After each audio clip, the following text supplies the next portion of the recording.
Good morning, welcome to Moscow Raceway. It's race 2 of the 3.5-litre Formula Renault encounter for this weekend.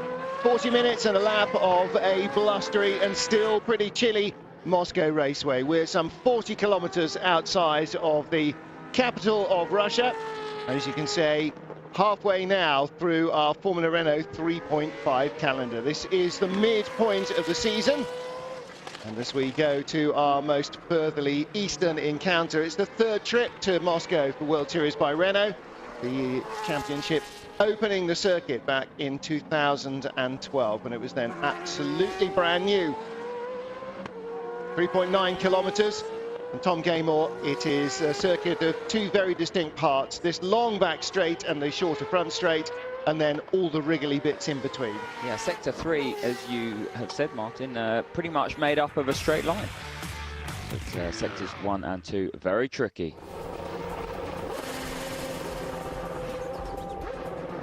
Well, yesterday's encounter saw Russia's Sergei Sorokin on pole position. Pierre Gasly outside front row starter, waving his hand.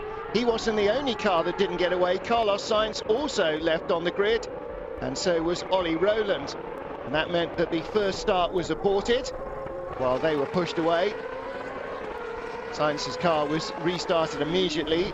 Gasly's a little later. Ollie Rowland joined with Sainz at the back of the grid. When they got the second chance to get away, Sorokin made no mistakes into the first corner in front of third place starter Zol Amberg.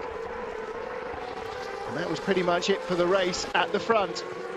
Nobody got close to challenging Sorokin. Zol Amberg with the space, second on the grid, free, immediately slotted in. Battle for third place, Pietro Fantin ahead of Jasman Jafar with a turquoise, going down the inside, and Roberto Meri using the wide outside line, turn 3 to 4, to regain one of the positions that he'd lost after a grid penalty.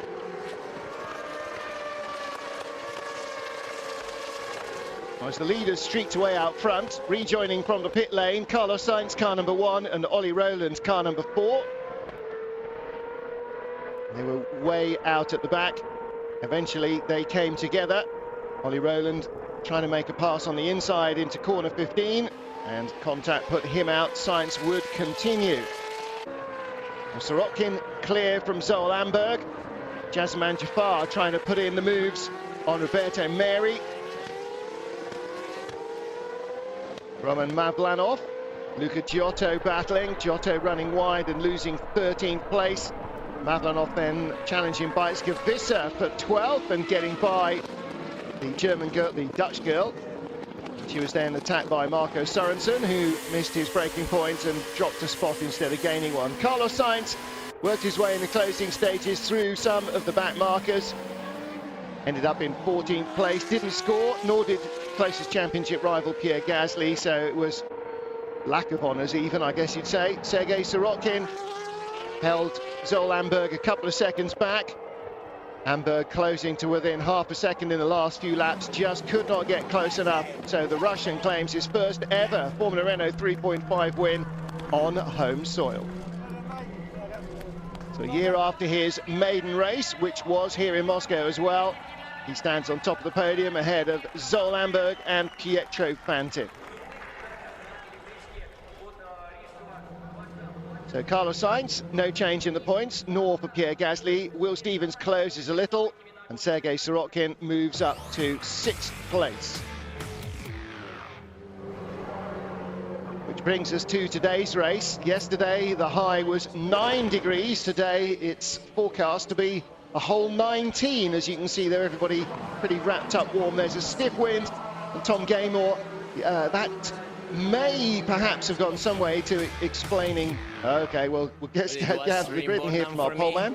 To do a pole position this year, and also for the team, home race for my team, and I am really happy for both sides because they really deserve it. They are really pushing new team, and yeah, and actually here was good yesterday. The race we ended up 4, starting P7.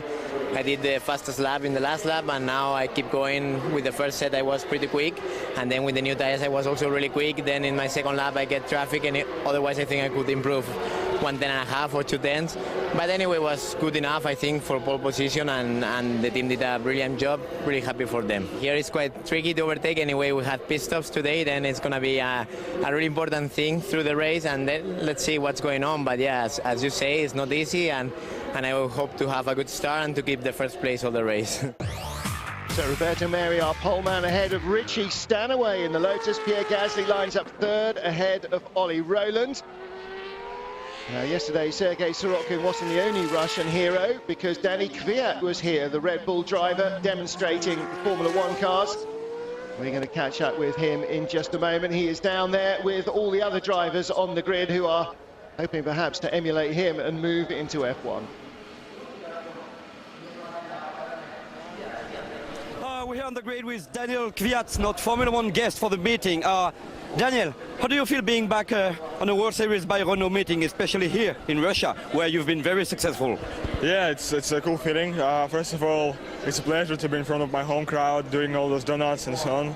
It's very nice. I feel the support from the crowd, and we see quite many people, and I have a great memories from here back in 2012. So I won both races here, and the crowd was amazing. And again, I see the same thing.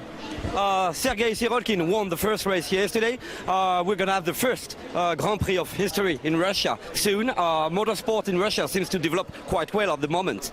Yeah, you're right. It's a very good steps being made, and yeah, it's growing a lot. The people will finally come to see the races live, like here in Moscow Raceway, or like it's going to happen in Sochi. I expect to be a very popular event. Your former teammate, Carlos Sainz, is the championship leader right now. How do you rate him to achieve it to Formula One? Well, I think it's all up to him, really. So I think he's doing a brilliant job here. So he just has to keep pushing, and it will all happen. Tell us about your season so far with the Scuderia Toro Rosso. 3 times in the points, a few mechanical issues, but seems to be improving, especially in qualifying. Yeah, we look positive, and we see a lot of positive things from our racing so far. We are competitive most of the times, and we just need to grab these opportunities a bit stronger. And I'm pretty sure next week's going to be good for us. Thank you. Enjoy the race. Thank you very much. The Toro Rosso driver Danny Kvyat just down by Pierre Gasly on the grid. And Ollie Rowland alongside in 4th place, Gasly in 3rd, Richie Stanaway in 2nd place, Roberto Meri, our pole sitter. And Tom Gaymore, yesterday we had a very mixed up grid, and today the same. I wonder whether the stiff wind has made what they knew as set up sort of not work here for some reason.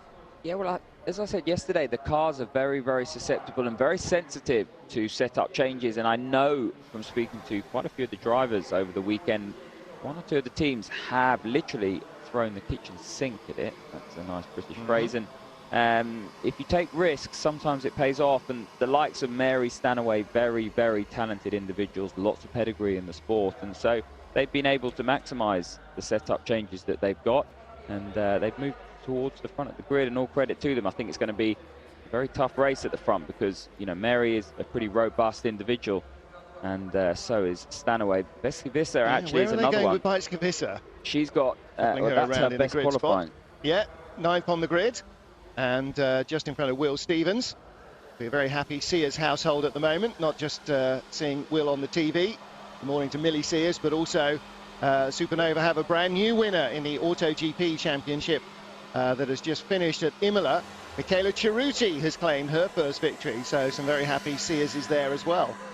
So Lamberg 8th on the grid, 2nd in yesterday's race, and Tom, he was never more than a 1.5 seconds behind Sergei Sorokin, and often well less than a second and down to half a second, but just never actually got close to being able to make a pass on him anyway.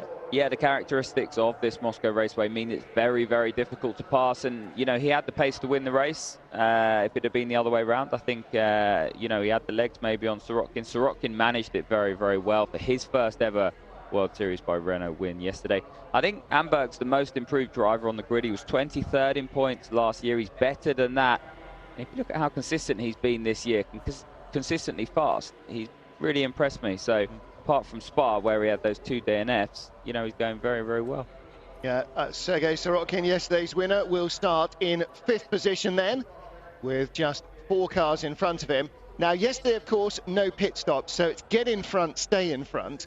Today, that added factor of the pit stops is going to throw all sorts of possible confusion in, because there could be problems in the pit stop. You could gain time or lose time in the pit stop. And of course, how your strategy works with your tyres is going to be quite important as well. Yeah, and quite fitting looking at Ollie Rowland, because at Spa he had a real opportunity to win the race, and it all went wrong for him in the pit stop. And for these rookies coming up from 2-litre Euro Cup, you know, pit stops are fairly new, and a lot goes on, and it is difficult. They are susceptible to making mistakes, and so it does add that variable. But you know, the most positive thing about pit stops is its strategy. It's an opportunity for the engineers to get involved, to work with the drivers, and to be reactive. That's the beauty. You can have your plan, but ultimately you've got to react to what's going on around you, and that's where it really does get exciting when it starts to unfold. The pit lap window is laps 5 to 15, so we have a 40-minute plus 1 lap race, and the pit stops have to be taken within that window. So, you know, as that unfolds, we'll try and keep you posted as best we can. We've got 3 championship rookies in the top 4. Ollie Rowland, 4th, was a winner here in 2-litre Formula Renault race 2 last year. And Pierre Gasly, who just saw 3rd on the grid, he won race 1 in the 2-litre Formula Renault Euro Cup.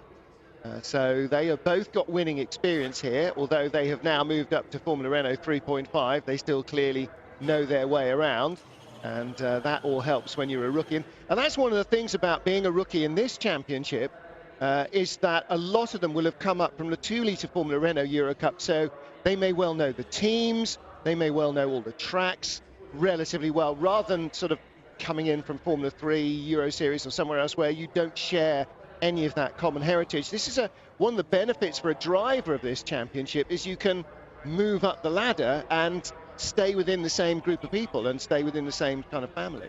Yeah, and absolutely in Ollie Rowland's case, it's the same team as well. So you're only really learning the car, and that really does help, because as a driver, that the more you can focus on what you're there to do, and that's to get the best out of the car, the better. So absolutely, the learning is strong, it's consistent, it's progressive, the circuit knowledge is delivered from a young age, the team continuity is good, and then moving up into WSR, you just ultimately learn the car. And I'm a big fan, and it's going to be interesting to see how Gasly and Rowland race each other. They're 3rd and 4th on the grid here. There's no love lost between the pair. Gasly won the Euro Cup Championship last year. Ollie Rowland took it to the last round. He finished 2nd in the championship. They're very close together. They're 2nd and 4th in this year's WSR Championship.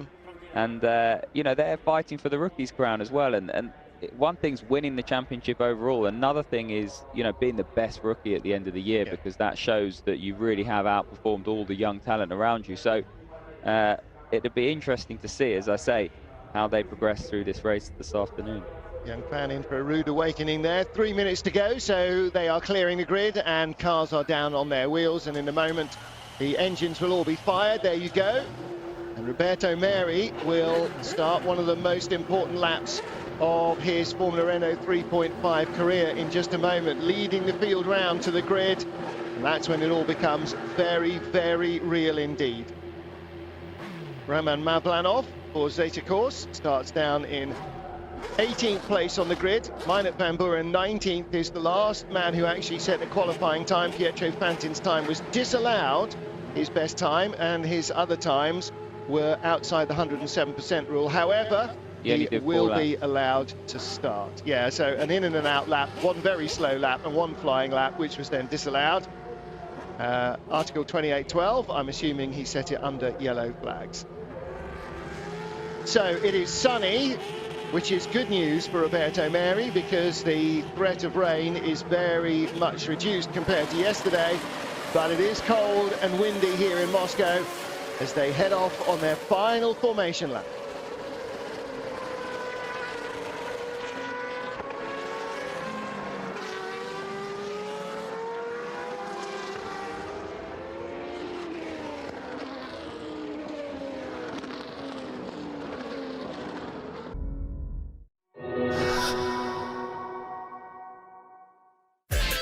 At the heart of the World Series by Renault with Elf. Lights out and away they go. You join us just in time as Roberto Meri takes the lead. Pierre Gasly shuts off Ollie Rowland and Sergei Sorokin. Well, I tell you what, Richie Stanaway made a real Horlicks of things off the front row. He'd be disappointed with that, and he was swamped by Gasly and Rowland. I think Rowland actually lost out after that in turn 1, because you can see Sorokin now up to Sorokin's in third. Behind Rowland. Rowland's Stanaway did get through. Roberto Meri has gone off like a scalded cat from Pierre Gasly. Carlos Sainz, after his grid drop penalty, in 9th place, and championship rival Pierre Gasly in 2nd. On board in the Dams car of Norman Nato. Shocking weekend for him, only qualified 15th. Had a dreadful qualifying in race 1 as well. Neither Dams car particularly covering itself in glory in first qualifying. And the battle for 2nd place, Pierre Gasly under real pressure from Richie Stanaway. And Stanaway wants to get that Lotus car past as soon as he can, because he senses there's an opportunity to win. But if he spends another lap behind Gasly, Meri will be posting in the result from a different zone, won't he? Here comes Stanaway looking racy behind Gasly. Gasly goes defensive, gives him the outside. Stanaway breaks very late. He's on the outside and he's going to get on the throttle. Gasly will force him wide. Yep. And that was always going to happen, but I have to say, Sorokin now has a little bit of a run on Stanaway. I was impressed by Richie. Richie got it around the outside of Gasly. Gasly had some work to do on the exit to shut him off. That would have given Gasly a real fright. Richie very, very aggressive down into turn 15. He's obviously trying to make amends from that start. And now look, Ollie Rowland all over the back of the Russian. Yep, Rowland in the red, white and blue car, all over Sorokin in the white, blue and red car. And that is the battle for 4th place. Matthias Lane in 6th position for Straka Racing, ahead of Zol Lamberg, the Dayglow orange car. And Roberto Meri, after 1 lap, was 3.6 seconds clear. That's how much Pierre Gasly was holding up the rest of the field on lap 1. That's insane. 3.6 seconds in identical cars with identical tyres and identical engines. Yeah, no, I think he drove a very, very clean first lap, and we saw that from Sorokin yesterday. They did lose a bit of time in the last corner, probably about a second there, so true representative lap pace was probably about 2.5 seconds. But look, just checking out now, Roberto Meri very, very quick at this stage in the race. Gasly settling down, finding his rhythm. Stanaway not close enough to have a look at him this time around. And things starting just to sort itself out now. We'll take a look at the start. This is the bit you didn't see.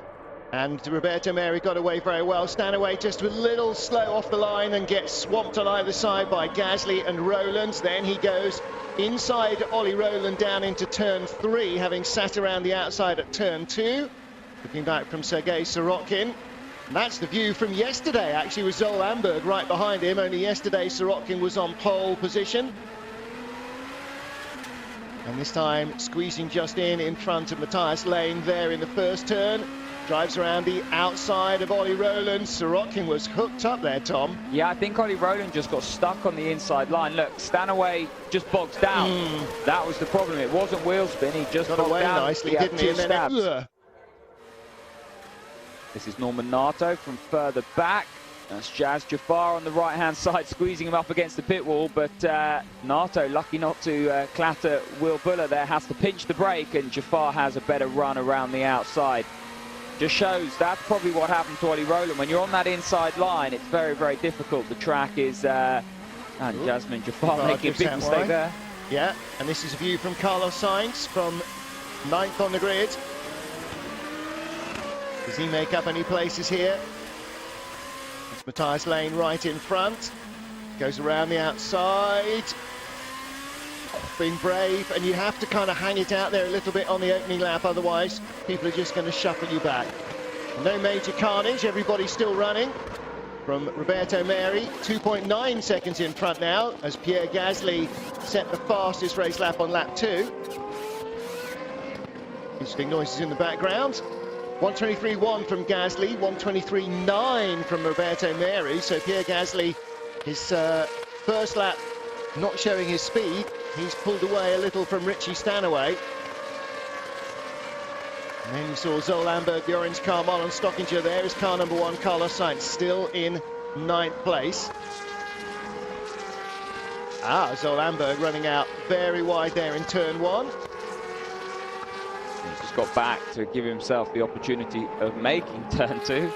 Otherwise, that could have been a bit of a disaster for the young man. He's still in 7th place and running pretty well. He started in 7th, holding his own. Pierre Gasly now just breaking away from Richie Stanaway, who in turn is moving away from Sorokin. They've all got their sights firmly set on Roberto Neri, who's our race winner at the moment. His first ever pole position in World Series by Renault. Well, this is how yesterday's race went. They all stretched out so they were about half a second to a second apart, and gradually the gaps largened as the race progressed. Essentially 44 minutes spreading out, with the fastest at the front and the slowest at the back. That's often what you get in qualifying, but here in Moscow it's particularly exacerbated because overtaking is so hard. Replay of the first corner. Aaron Mavlanov going all the way off and coming back on again in front of Pietro Fantin. We had a Russian win yesterday's first race. We've got a Russian team on pole position today with a Spanish driver. So these, of course, they'll be very, very buoyant, shall we say, in front of their home crowd. You would think they would be, wouldn't you? Originally not a Russian team at all, but with the SMP Racing influence now, they are nominally racing under a Russian license. Of course, we heard talk, didn't we, on the grid from Danny Kvyat about the first Russian Grand Prix, first Formula One Grand Prix in Russia, which will be held at Sochi after the summer break. Going to be very entertaining indeed, I think. Street race in Russia. It'll be fun to see what the Formula One teams make of that. So BRS shut, now open for Sorokin. He's got his head down. He's desperately trying to keep up with the cars in front. Looking at the championship this early on, it's really been an opportunity as we see Carlos Sainz Jr. first into the pits. The lap window is 5 to 15. The leader has to have completed or started his 5th lap. That's what's happened. So they blinked very, very quickly. This is an aggressive strategy from Dams. Well, it was always going to be necessary to do something different. Sitting in the pack and stopping with everybody else is never going to help Sainz. He needs to do something. This will get him out on fresher tyres, on a clear bit of track, in fresh air. And if he can't lap quickly here, then there's definitely something wrong with the car.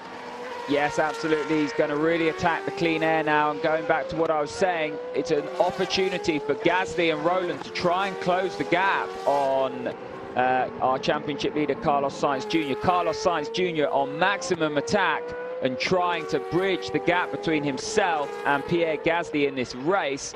So therefore, the championship permutations come the end are not as dramatic as they look at the moment. And that's a good strategy from Dams, and we'll have to see who blinks next. There's quite a few cars in that pack at the back. The likes of Rowland, they may fancy an early pit stop. We'll have to wait and see. See, now, in my mind, Roberto Neri is going to only lose by coming in early. He's out front. Rowland's in, I knew it. Front. Yeah, Rowland has come in, and that was a good call. Bites comes in as well for ABF.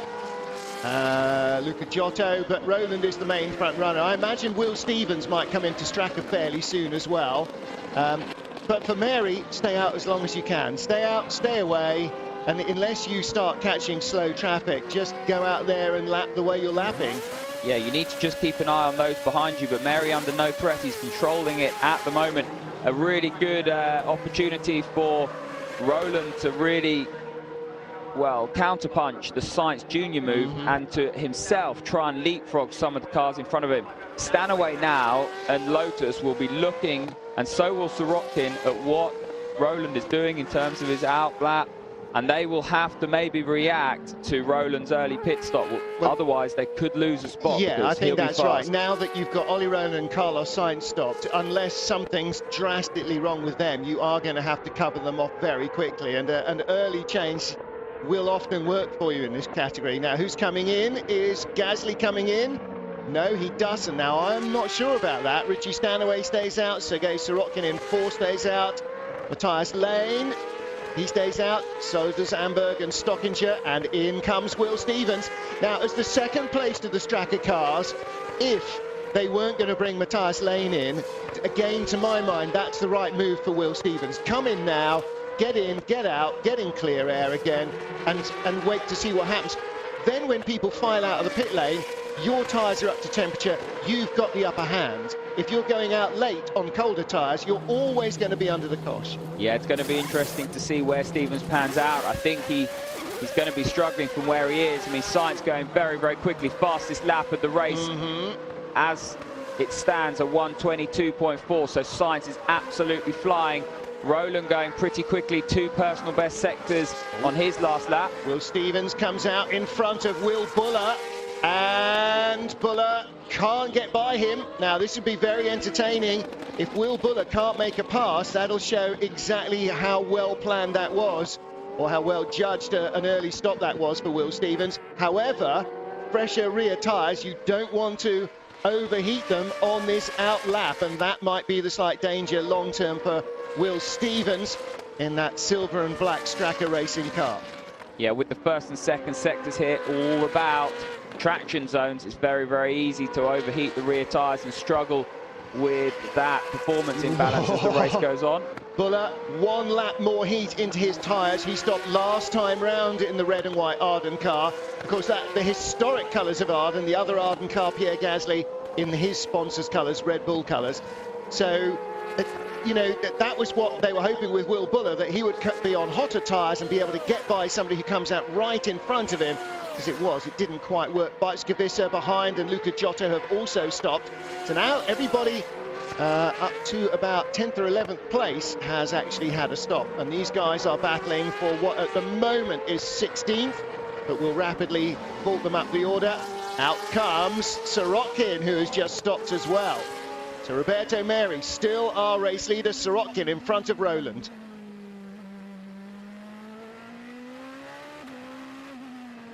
Great opportunity for Ollie Rowland to try and put a move in to get the place back from Sergei Sorokin that the Russian took off him at the start. Tom Gaymore, Sorokin fresh out of the pits. Yeah, it hasn't worked for Ollie Rowland. That was a really, really good opportunity to try and leapfrog Sorokin, but the Fortec crew played it well. Sorokin stays in front. Interestingly enough, you'll see Carlos Sainz Jr. There he is. Look how much ground he has gained on all of the cars. As he pushes and pushes, he's gone personal best last time around. He went all-time best the lap before that. He is absolutely flying.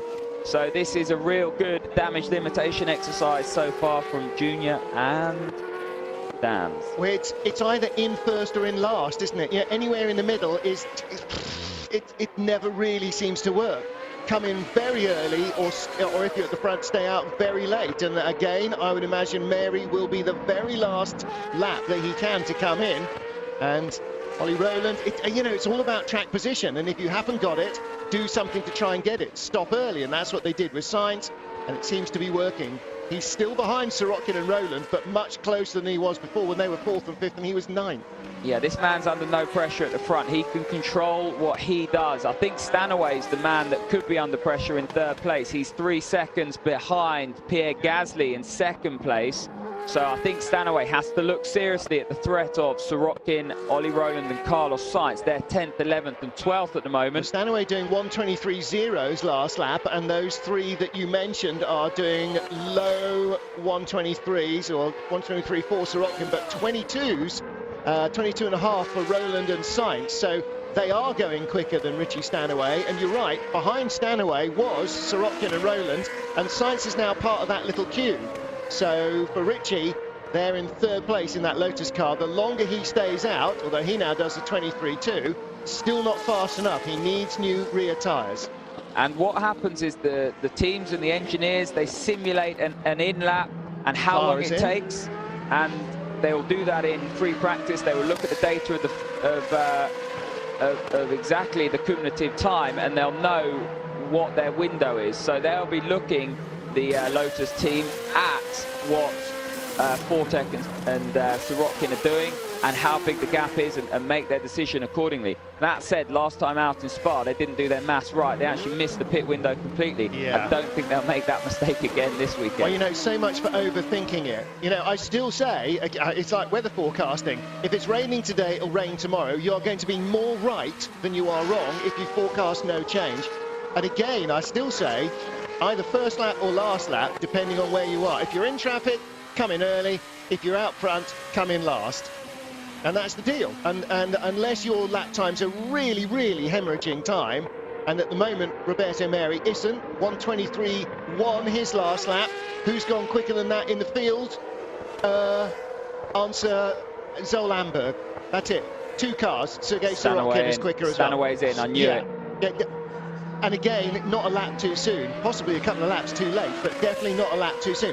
The moment the guy's in front, the moment Roland came in, you think, right, okay, actually, we don't even need to see what Ollie Rowland's time is. Now's the time to get out and follow him or try and cut him off at the pit exit. But this is key now. No mistakes from the Lotus crew. That's a good pit stop, good getaway from Stanaway. He lights them up. Now we're looking at who's coming through. I think he's going to be safe. That's Sorokin. We're looking at Fantin. That is Pietro Fantin. So where is Stanaway? He comes out in front of Pietro Fantin. That is Sorokin there. Misidentified the cars, yeah, so he comes back out in front. So he has not lost ground. There is Ollie Rowland and there is Carlos Sainz. And nobody has yet filtered in between Sainz and Rowland and Sorokin. Those three, I mean, there's enough room, and let's face it, there's enough cars still to change that there could well be, but for Richie Stanaway, yeah, that was not a moment too soon, I think.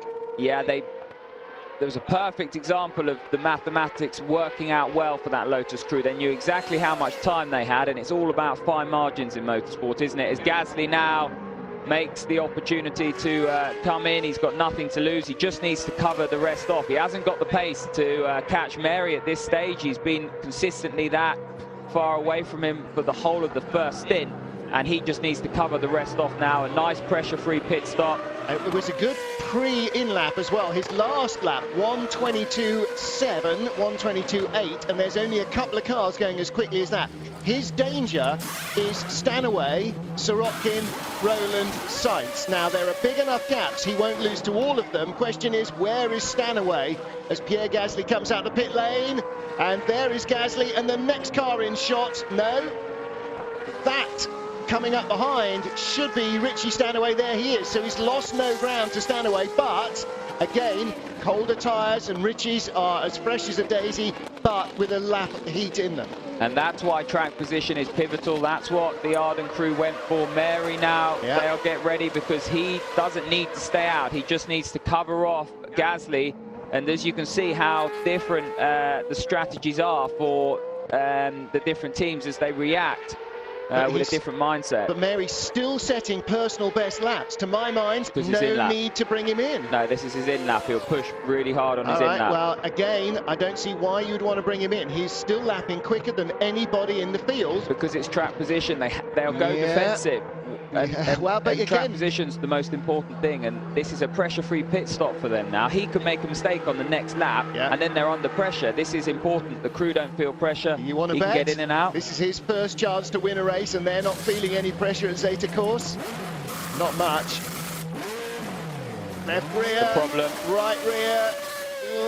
Okay, again, you know, I go back to one of my own frequently said rules, is that the earlier you make your stop, the more time you've got to make up for a problem. And you saw Pierre Gasly coming on the start-finish straight on the indicator. There is your race leader, there is your second place man. So it hasn't given away the lead, but it has closed it down. It was 3.7 seconds before he came into the pits. It's down to about 1.7 seconds now. And so Gasly suddenly feels that there's a chance here. And that's why you push on your in-lap, and that's why he pitted when he did, because track position was key. They had to go defensive, and that's what I was saying before. You see the others going offensive, and then once they've reacted, the teams ahead of them can be defensive and look at track position. I still don't see it that way. I still see if he's lapping quicker than they are, leave him out lapping quicker than they are. He doesn't need new tyres. He's building the gap. Every lap he laps quicker, and then you can bring him in with an even bigger margin and even less pressure. You go defensive, suddenly you're trying to counter-think everybody else. Go with what you've got. You've got the quickest driver in the quickest car. Let him exploit it. Don't hobble him by bringing him into the pits and fumbling the pass. That's the beauty of strategy, you see. Everyone has a different view on it. Absolutely, and that's why I'm paid not to be on the pit wall. I think it's a lot safer that way. Well, again, Richie Stanaway coming down the straight in front of Sergei Sorokin, the red nose, Ollie Rowland, then the yellow nose, Carlos Sainz, Matthias Lane with Zol Amberg behind him. Is that the way they went into the pits? No, Carlos Sainz has gained 2 places, I think, and that's the beauty of it. With these two, I think Matthias Lane came back out in front of Zol Amberg. Yeah, no, Zol Amberg was. I think Amberg was in front of Matthias Lane, wasn't he? Yeah, he was, because he was in 7th place. And he started 7th, and Carlos Sainz was 9th when he came in and has gained 2 places. I tell you who was the loser in that is the other. No, Will Stevens was the second Stracker car, wasn't he? Lane was higher up. Lane was higher up. Lane was 5th or 6th. So the movement was 7th, 8th, and 9th, and that was the beauty of Carlos Sainz pitting earlier and having the pace that he had. You know, all credit to him. In comes our race leader, Minot van Buren. No, that's Pietro. Oh, is that Pietro Fantin? All right, so Minot van Buren has not yet come in. Still remains our race leader. Pietro Fantin comes in. Parks it. Yeah, exactly. Something not quite right with that car. So he's had a bit of a torrid day, Pietro Fantin. He had his first podium in World Series by Renault yesterday. And what a difference, 24 hours, mate. Yep. That's motorsport. You have more bad days than you have good days. Well, that's why the good days are so good, isn't it? Because you have to put up with a load of what's it trying to get there. Minot van Buren is the race leader, but behind him, Roberto Meri, Pierre Gasly, Richie Stanaway, looking as though they may well be on their way to podium finishes here. Behind the yellow-nosed Carlos Sainz, Matthias Lane, and car number 20, Zol Amberg, again on the podium yesterday for the first time in Formula Renault 3.5. I think I'm right in saying that's Van Buren. That's Minot van Buren. I think I'm right in saying that was the first podium in 3.5 for Adrian Baez and the ABF team as well. So.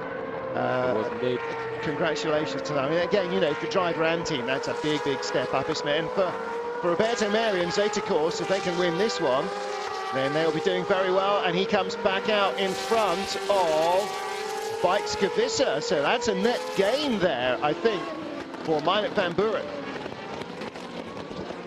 15 minutes and a final lap to go here at Moscow Raceway. It's race 2 of Formula Renault 3.5, the circuit outside the Russian capital. And you're looking at the Red Bull car, Pierre Gasly, Arden Motorsports driver, in 2nd place on the grid, 2nd before the stops, 2nd after the stops, to Roberto Meri. Meri for Zeta Course led confidently away at the start. And Tom Gamer, a blinding opening lap, put him 3.6 seconds clear. Now that gap came down only marginally before the pit stops.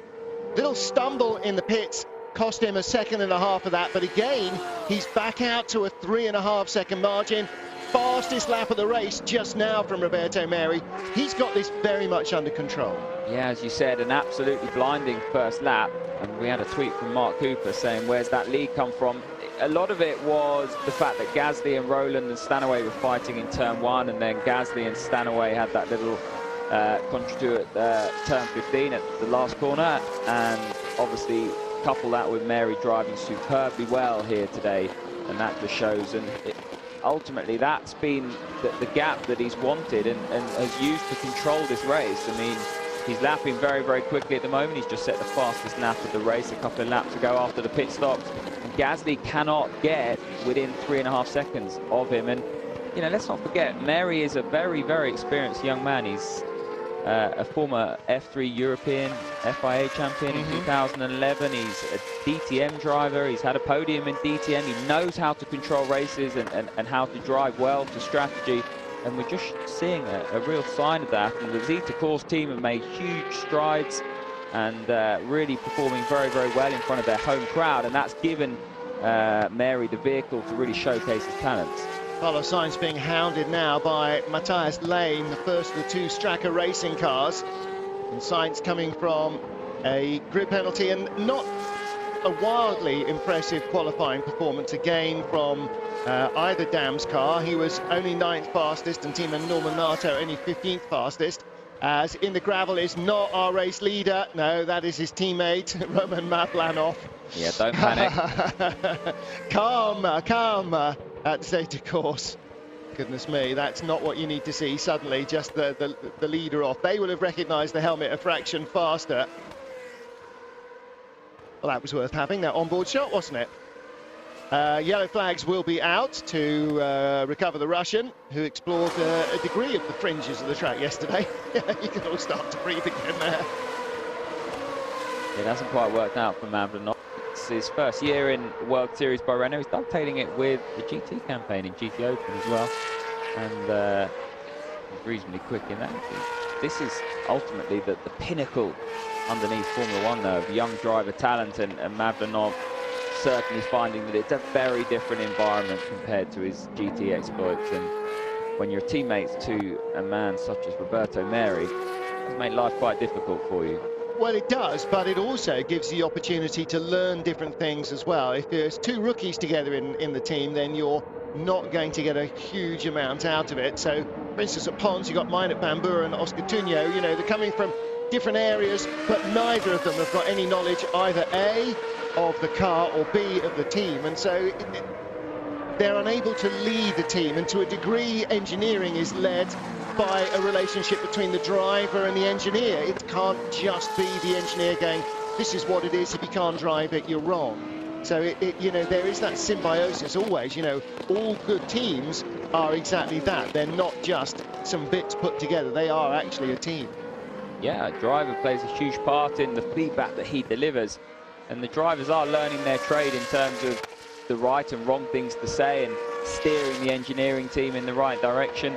They're still learning, so they're not right all the time, and so the engineers do take a degree of responsibility in this this championship. But certainly if you are a rookie and you're consistently saying the wrong things, and you've got two rookies in the car, it makes life very, very difficult for the engineers. Doesn't it, though? It's tough enough with two drivers who want different things anyway, and then if they're both coming in with, and often as rookies will be conflicting themselves, not just their teammates, the poor engineer just has to, you know, kind of divide by zero and hope that it all works. Roberto Meri, our race leader, from Pierre Gasly.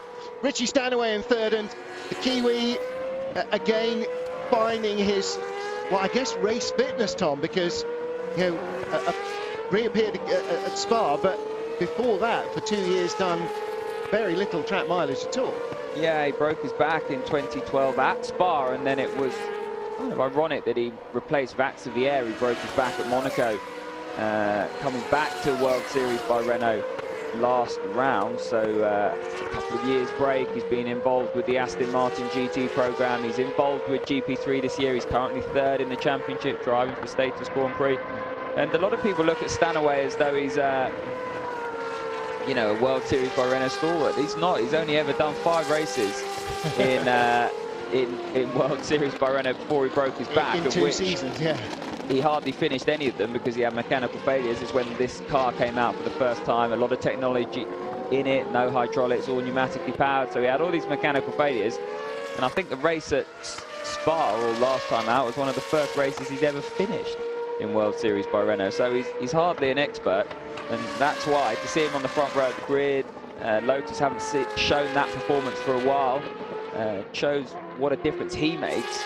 He's definitely a real class act once he, you know, once he gets his head around it. Well, you know, we've seen this before, haven't we, here, but especially in something like GP2, where you drop a known talent into a car, and suddenly a team finds themselves right up the sharp end of the grid where they've not previously been. And you're right, you know, Lotus 2 or 3 years ago, and you think when Marco Sorensen first joined them 3 seasons ago, they were up at the sharp end.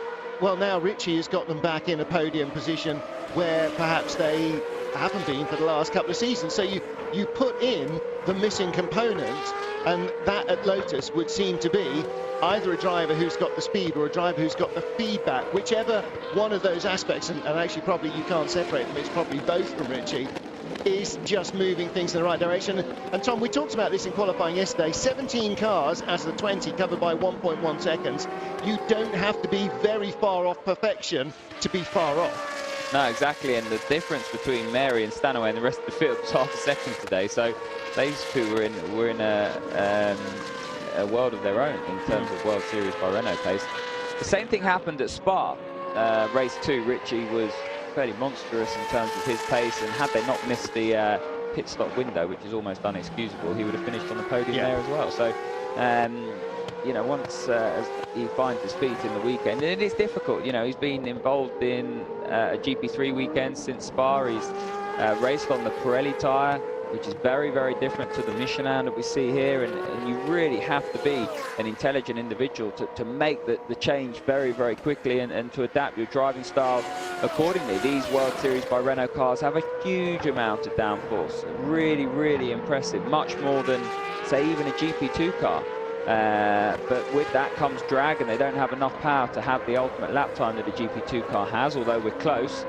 But really, for a young driver to come from GP3 into World Series by Renault and be on it straight away is a testimony to his talent. And you know, I really hope that Richie continues, but I think Vaxivière is making good progress physically. You never quite know with back injuries, as I know firsthand. Yeah. It can drag on a bit, but Vaxivière is making a good job and is mooted to be back in the car in Germany, but we've had no confirmation. We'll have to wait. And again, you know, that will be under doctor's orders, because the worst thing physically that you can do, especially with a back injury, is push it too fast and too soon. And these things are not soft. This is not just, you know, meandering around in a road car. This is a very brutal environment, and however fit the driver is, it's not that fitness that is the issue, it's how much of a pounding his back can take. And thumping a car over curbs and basically getting kicked up the backside every time you do is going to be very uncomfortable. Carlos Sainz, you just saw being harassed now by Matthias Lane and Zoe Lamberg. So his very early stop, Tom, now with sort of the final 10 minutes, and we've seen this so many times before, you stop really early, the last 10 minutes you're a bit sketchy in terms of what grip you've got left. Roberto Meri came in a dozen laps almost later, and so his tyres are a whole lot fresher, still lapping very quickly. His fastest race lap, 1:22.122. His last race lap, 1:22.401. Not a million miles away, is it? He's been very consistent. Gasly set his fastest lap of the race so far last time around. The gap now down to 5.4 seconds, but Meri has just been able to do magical times lap after lap after lap. I mean, ranging between 1, 2, 3 tenths around this circuit just shows the measure of his concentration and how good that car is. So he's worked very, very well with the Zeta Course team to get himself in a strong position. He qualified third yesterday and had that penalty, and that meant that, you know, ultimately he couldn't really showcase his ability yesterday, but wow, has he done it today. And his pace is just relentless, and that's easier said than done. You know, out front sometimes you look to control the gap, and you know, he's now putting the sword in, so to speak. You know, he's really putting the rest down with this sort of pace. Yep, just creeping away every lap. Richie Stanaway, another fastest last sector, as the gap between him and Pierre Gasly just drops another fraction. 22, in fact it doesn't. Last lap for Gasly was a 22.9, 23.0 for Stanaway. Ollie Rowland, a personal best in the final sector as well, as you see the turquoise and white of Jasman Jafar defending 12th from rookie Minot van Buren. And having seen Van Buren race in a couple of other series, if I were Jafar, I'd keep an eye on the mirrors in the last couple of laps, just in case. Does like a bit of a lunge, does Minot.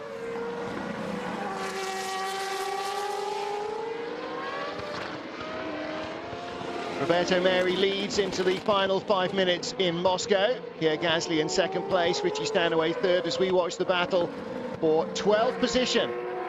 Jasman Jafar ahead of Minot van Buren, car number 26. And they're a couple of seconds up the road, 6 seconds up the road now from Vaitsgevissa, who in Spa scored her first points in Formula Renault 3.5. Will Buller in 10th place, not too far in front of this battle.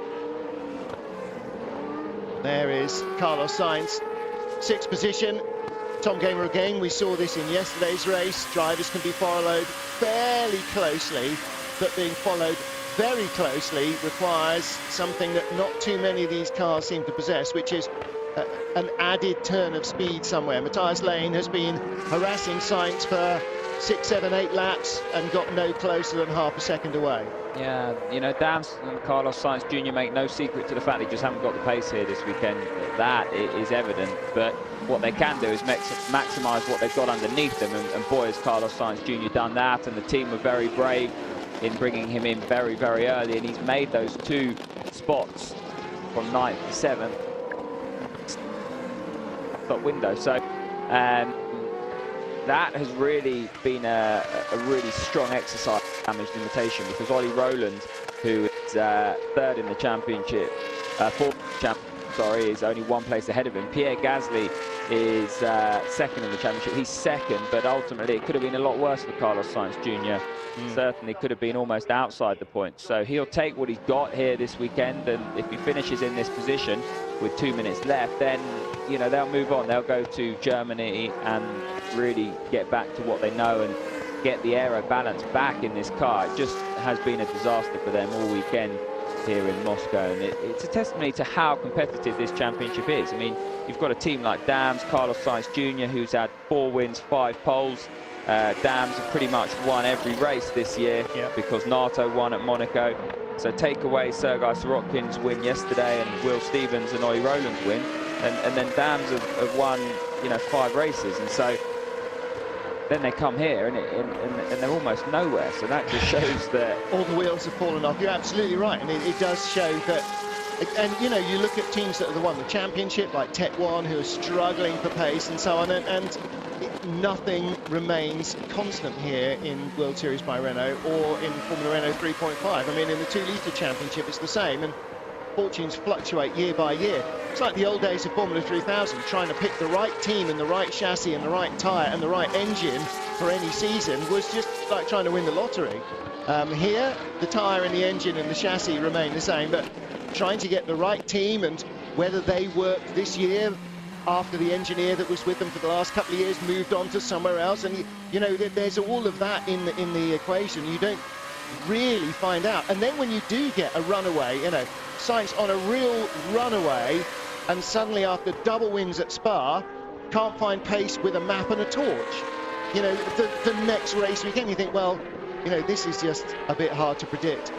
Yeah, and Sainz, in fact, now is building up a queue of cars behind him. You've got Sainz, Lane, Amberg, they've been caught by Will Stevens, and that's as long a queue as we've got here, with Norman Nato on the back of this one, and Minot Van Buren and Jafar at the front of it. I mean, Stevens and Stracker are a prime example of really the highest returning driver from 2013. They had great pace. They almost challenged Kevin Magnussen at times last year, and you know, they've come in this year. We've had the new tyres of 2014, and you know, a few changes. They've taken away the lip on the floor that the side skirts used to be attached to, and the revs have come down ever so slightly, but all of these minute changes have really set Stracker off in the wrong direction almost. I mean, they're there and thereabouts, but they haven't got the pace yet that they had last year, and I know that's a frustration to the team and Will, and they're working diligently to try and get back to where they were in 2013 and better that.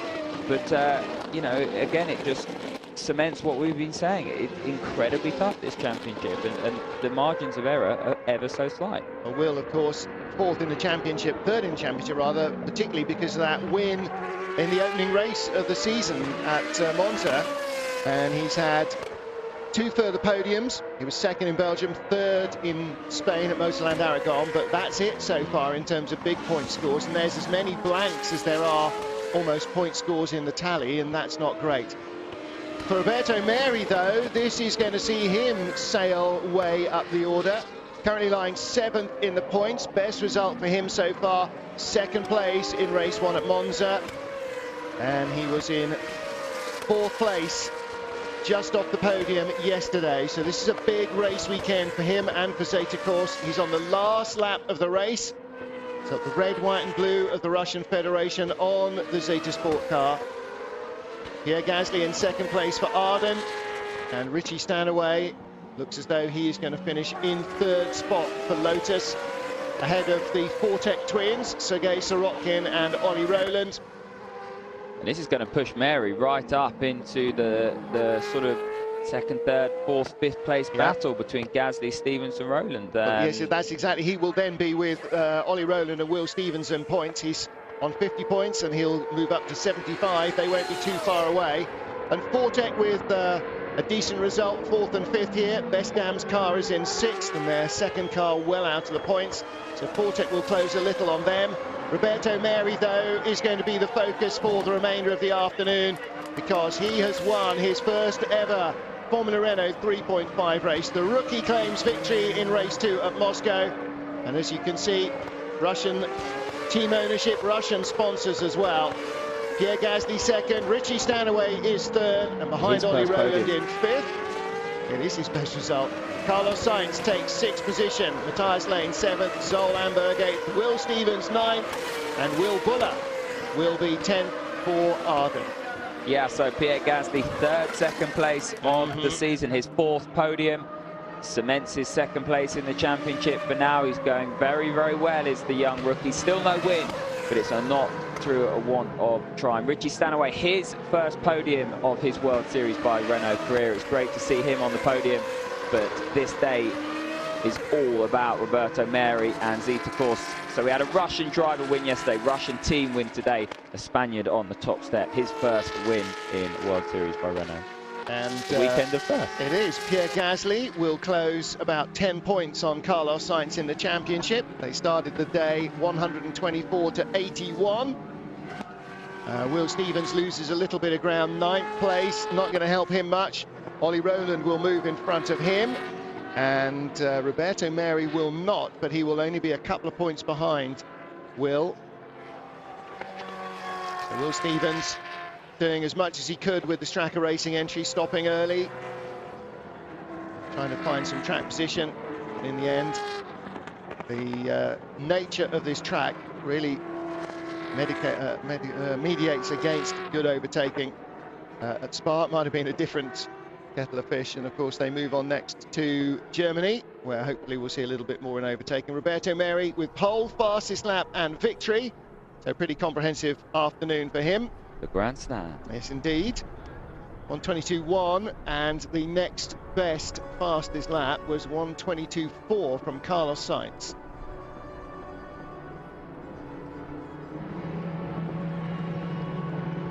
Cars heading back through a deceptive heat haze. You will still see everybody in the pit lane here at Moscow Raceway with their coats on. Scarves probably. Roberto Meri meandering off on the runoff areas and in the grass. Spent a lot of time coming down the grass, obviously trying to pick up as much muck on the tyres as possible. Lift that car up, get as much weight back on the car as well. And, it's been a while actually countdown. in Formula Renault 3.5 since we've seen really ridiculous exclusions for bits and pieces that weren't designed to be on the car. We saw, who was it at Silverstone 3 or 4, 5 years ago maybe now, excluded from a very comprehensive victory for ISR because they had a bit of tank tape on the nose of the car. That was Guerri. Esteban Guerreri, it might well have been. Yes, that sounds very likely indeed. And you know, and you do understand that these cars are supposed to be identical. You're only allowed to, even like packing washers, have to be Renault stamps. They have to be the right ones, and you understand that. But really, a bit of gaffer on the nose of the car. Anyway, that's as by the by. Let's celebrate with Roberto Meri, our first-time winner here. Yeah, Gasly second, Richie Stanaway third have already arrived. They're out to the cars. I like that final countdown in the background. A bit of cheesy 80s music for your racetrack, whether it's bobsleigh or motor racing. I've got the dance moves for this one. I'm not sure you have, actually. I think we've seen enough of those. They'll be dancing tonight at Zeta Course, certainly in Moscow. It's a first win for the team and a first win for Roberto Meri. Well, let's hope they do get the chance actually to get into the city and explore. A long way out of Moscow here, not in terms of physical distance, but it'll take them 3.5, 4 hours maybe to get into the city centre tonight. It's 77 kilometres, yeah, but the traffic it means... feels like 700, really it does. You can get from Spa to England quicker than you can get back into Moscow from Moscow Raceway. Oof, walked straight into the camera. Now that's, you see, you talk about visibility in cars, and part of the lack of visibility is a helmet. When you've got a helmet on, you don't see stuff. That's why people walk into cameras. Don't give the drivers another excuse. Ah, they don't need any more. They've got books of them. I mean, written since time immemorial. Well, Roberto Meri needing no excuses today, making no excuses. We heard from him before the race, saying it was not going to be easy with the pit stops and the strategy involved to capitalise on a hard-earned and hard-fought pole position. But really, boy, he did such a stunning job. And those 15 thousandths of a second that he was quicker than Richie Stanaway probably gave him just that tiny little mental advantage that he needed. And for the Zeta Course team, their first win in Formula Renault 3.5 as well, so a very big day indeed for them.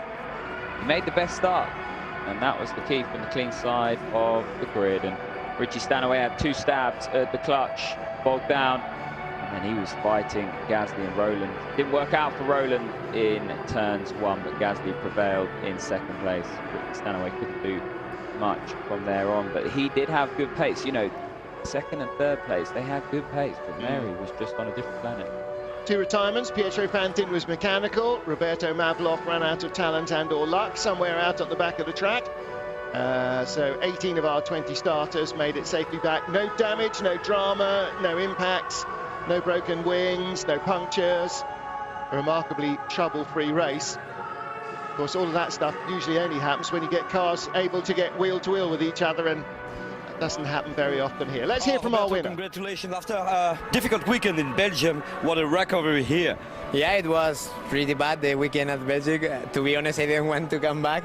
But yeah, we came back and we came back as really strong. And yeah, yesterday was good, but today was amazing. Just did the pole position, and then in the race, I was really fast. The car was fantastic, really nice to drive it around the track. And yeah, the team gave me a really good car today, and it was really lovely to drive around this track and really beautiful to drive here with this car. And yeah, really happy with the results, because it's really important for my team to win here home race in Russia, and just to win on this way was just amazing, you know. Then really happy about that. A perfect start, then a gap, and a very good strategy.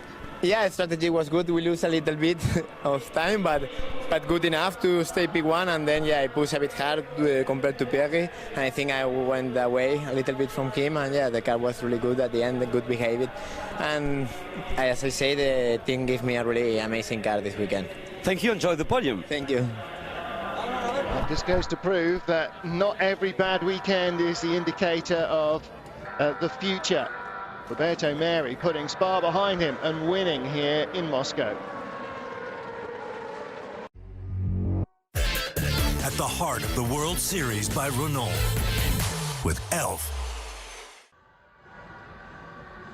Welcome back to Moscow Raceway. Confirmation of the Drivers' Championship standings. Pierre Gasly closes a fraction on Carlos Sainz. Ollie Rowland still 3rd ahead of Will Stevens, but Roberto Meri 3 points behind the Briton.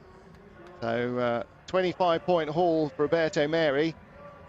It's a 3rd of his season's points in one race, and a big race for him.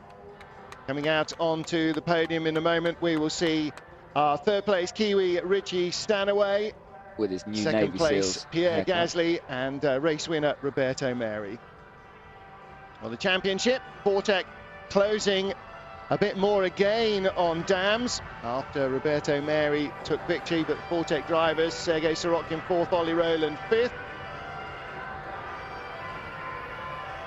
So there is the moment of victory for the Zeta Course team.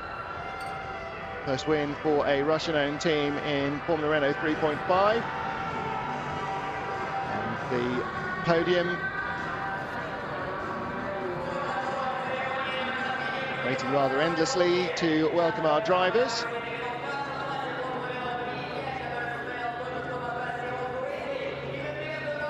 Even a bit of George Thorogood and the Destroyers doesn't make this any quicker. So Stanaway comes out in 3rd place. Yeah, he's got a new Navy Seals haircut. It's obviously improved his performance. Yep. That's a proper Marco Apicella speed cut there. And number 1, please, all over. Buzz, there we go. That makes every racing driver look quicker. 2nd place for Pierre Gasly. Boy, he's starting to actually look like he should have been allowed to leave school. So. He hasn't left school yet. He's still at school in Le Mans. And then in September, he'll move to England. And race winner Roberto Meri. Keep the faith. And sometimes it all comes good. Zeta Course team celebrating. First win for them in Formula Renault 3.5. And first win for their driver.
There is our happy winner, Roberto Meri. Next time out in Germany, we'll see you there.